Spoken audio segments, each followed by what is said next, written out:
New York City police investigating death threats made against them by phone calls and over Twitter. This after officers forcibly arrested more than 70 people during the latest Occupy Wall Street protest. Since the start of the movement, nationwide protests have faced numerous cases of police crackdowns with batons and tear gas often used to break up crowds.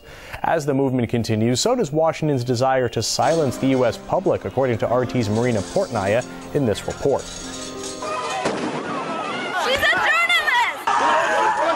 It's a country that extols the virtues of liberty unlike no other. Since September, some 6,700 Americans protesting against economic inequality and corporate greed have been arrested and silenced.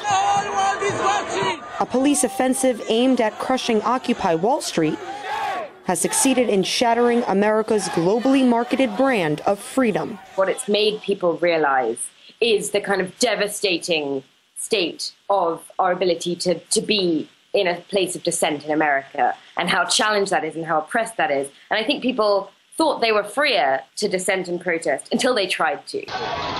In America, it is a criminal offense to exercise freedom of speech at events deemed nationally significant, such as presidential conventions and debates.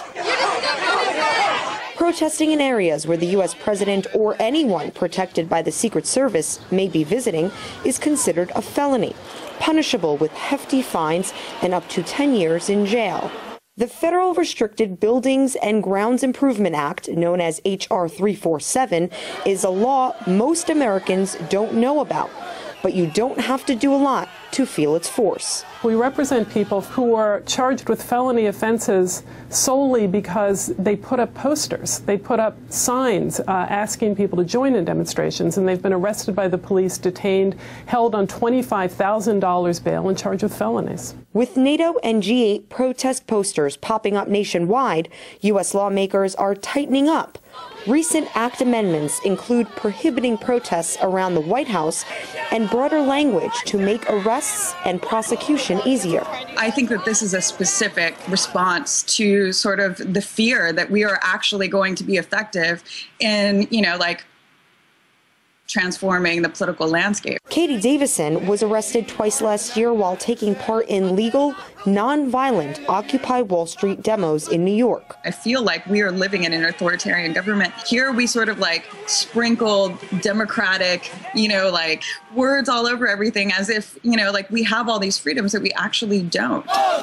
A new reality where it's feared that just about any American engaging in political protests can be prosecuted. It's an outrageous affront to civil liberties and the First Amendment. And I personally have been arrested several times protesting that have been misdemeanors and now would be a felony. And it's just unconscionable that that the Congress passed this. America's Congress, notoriously known for its bickering, ironically reached consensus when it came to clamping down on constituents.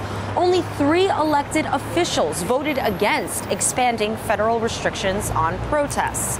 While U.S. leaders can't resolve issues like national debt and homelessness, they're all on the same page when it comes to how to handle all those citizens flooding the streets to demand change and accountability.